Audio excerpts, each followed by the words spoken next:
नमस्कार साथियों। आज का सेशन बहुत ही ज़्यादा इन्फॉर्मेटिव एंड मज़ेदार होने वाला है क्योंकि आज हम बात करेंगे इज़राइल और फ़लस्तीन के बीच में ये जो कॉन्फ्लिक्ट है उसके हिस्टोरिकल रूट्स के बारे में।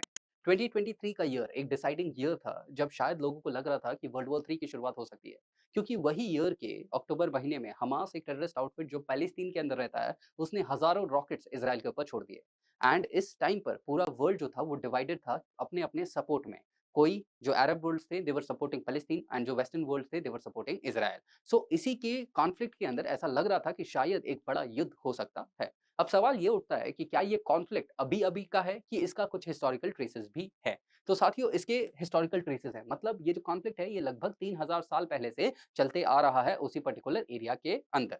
अब prior to starting it let us just understand वो एरिया का इंपॉर्टेंस क्या है जेरूशलेम एंड जहाँ पर आज इज़राइल लोकेटेड है। सो वो एरिया तीनों भी धर्मों के लिए बहुत इंपॉर्टेंट होता है। That is going to be the Christianity, then Islam and then Judaism. क्योंकि ये तीनों भी धर्म के कुछ ना कुछ जो रिलिजियस फैक्टर्स है वो वहाँ पर लोकेटेड हैं। ऐसा कहा जाता है कि ये तीनों भी धर्म जो है ना वो अब्राहमिक रिलिजन्स है। दैट इज़ इनके जो पूर्वज होते हैं वो अब्राहम होते हैं। देन उनके बाद ऐसे जो पीढ़ी है ना वो चलते रहती है। ऐसा कहा जाता है कि इन इन सब में से सबसे पुराने जो फेथ हैं दैट इज़ द जुडाइज़्म।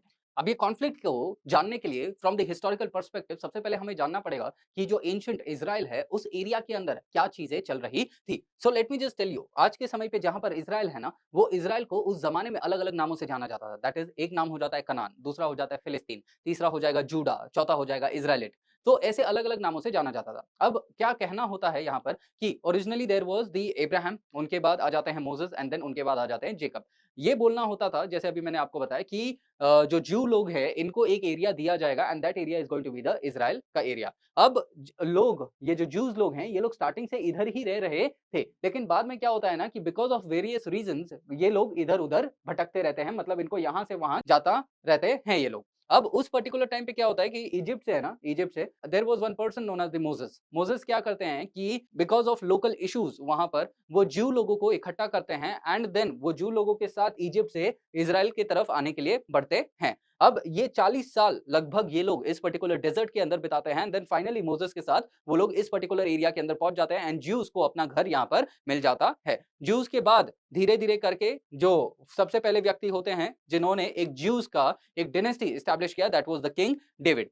इन्होंने जेरूशलेम का गठन उस पर्टिकुलर एरिया के अंदर किया that is the modern day Israel. इसके बाद इनके जो वंश के अंदर व्यक्ति आते हैं that is the king Solomon. इन्होंने सबसे पहली बार जेरूशलेम के अंदर सबसे पहला टेंपल बनाया था for the particular Jewish people. However ये टेंपल जो है ना इतना समय तक टिक नहीं पाया क्योंकि ये जो एरिया था ये एरिया बहुत रिच इन रिसोर्सेज वाला भी एरिया था। ये बहुत प्राइम लोकेशन का एरिया था। तो ऑब्वियसली इन्वेडर्स यहाँ पर इस एरिया को छोड़ेंगे नहीं। तो बहुत सारे इन्वेजन इस पर्टिकुलर एरिया के अंदर हुए। जैसे अगर हम क्रोनोलॉजी की बात करें तो सबसे पहले असीरियंस जो नियो असीरियंस होते हैं वो 8th सेंचुरी बीसी के दौरान इन्वेड करते हैं। उनके बाद बेबीलोनियंस इन्वेड करते हैं और ये लोग क्या करते हैं ना असीरियंस नियो असीरियंस ये लोग सबसे पहले टेंपल जो किंग सोलोमन ने बनाया था उसको भी ये लोग बर्बाद कर देते हैं।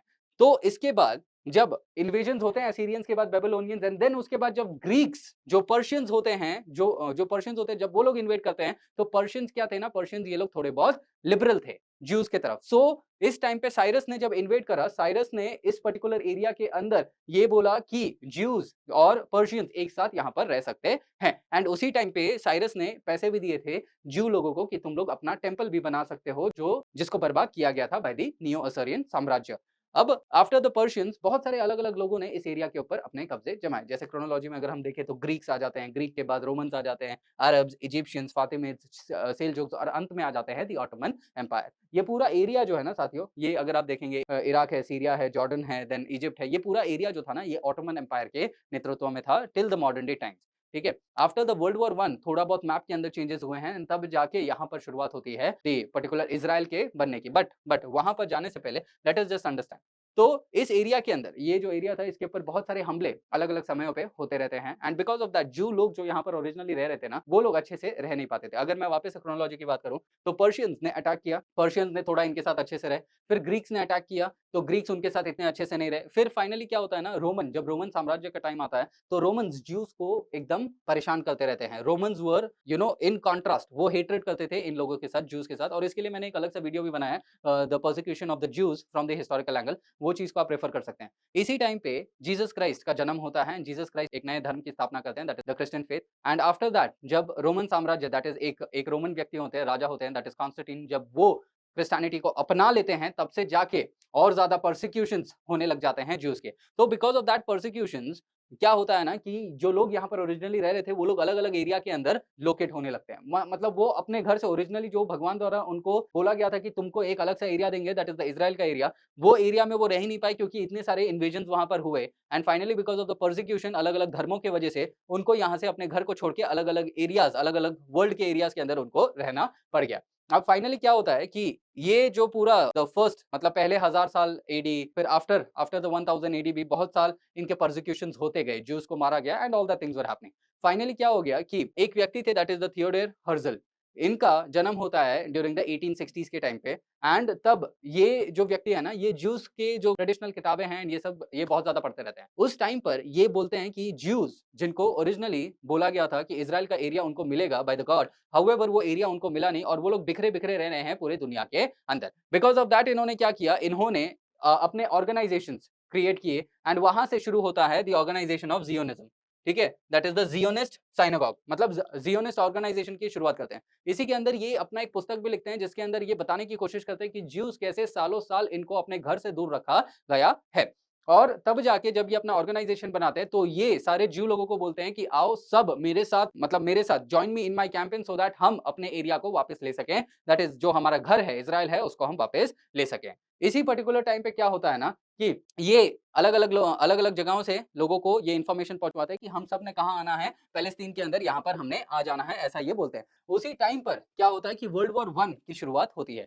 अब वर्ल्ड वॉर 1 की शुरुआत होने से पहले क्या हो रहा है कि इंग्लैंड सबसे ज़्यादा पावरफुल कंट्री है। अब इंग्लैंड से ये लोग जो थिएटर हैं, ये और जो बाकी जो ज़ियोनिस्ट ऑर्गनाइज़ेशन के लोग हैं, वो लोग इंग्लैंड से बात करते हैं कि हमें ये एरिया चाहिए। मतलब इस एरिया के अंदर हमें हमारा एरिया चाहिए क्योंकि ये हमारे लिए बहुत रिलिजियसली इम्पोर्टेंट है। But UK being UK, UK इस चीज़ को देता नहीं है। लेकिन जब वर्ल्ड वॉर 1 की शुरुआत होती है, यूके को पैसे की ज़रूरत आती है यहाँ पर और जो ज्यू लोग थे, ये लोग बहुत अमीर थे क्योंकि ये लोग अलग-अलग जगहों पर ऑलरेडी रह रहे थे, इनके बिज़नेसेस अच्छे खासे चल रहे थे, ये लोग वेल्दी मर्चेंट्स थे and they had a lot of money जिसके बारे में मैंने अगेन एक्सप्लेन करा हुआ है in the particular persecution of Jews जो मेरा एक दूसरा वीडियो है। जब अंग्रेज़ों को पैसे की ज़रूरत लगने लग गई तो इनसे वो पैसे लिए गए, ठीक है? एंड इनको बदले में ये चीज़ बोला गया ज्यूज़ को बाय द ब्रिटिशर्स कि हम ये युद्ध के बाद क्या करेंगे, we will give you your area, हम एक अलग सा एरिया तुम्हारे लिए डिमार्केट करेंगे। अब युद्ध तो खत्म हो गया था बाय द टाइम ऑफ 1918 लेकिन उससे भी लगभग 20 सालों के बाद ही इनको मिलने वाला था इनका पूरा वो area that is of the Israel that is 1948 में इज़राइल जो देश है वो बनता है उस पर्टिकुलर टाइम पे।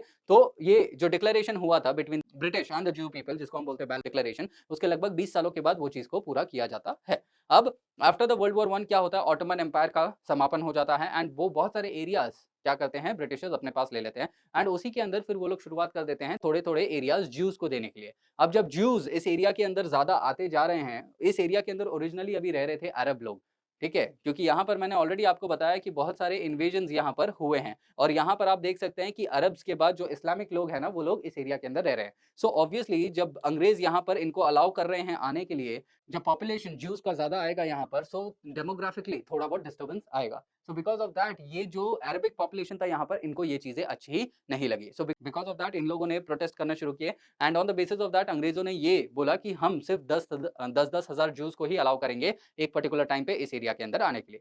लेकिन उसी टाइम पे क्या होता है ना कि हिटलर का भी राइज़ होता है and because of Hitler's rise Hitler ने होलोकॉस्ट का वो जो पूरा सिनेरियो था उसको क्रिएट किया जिसके अंदर उसने 60 लाख ज्यूज़ को पर्सिक्यूट कर दिया, मार दिया।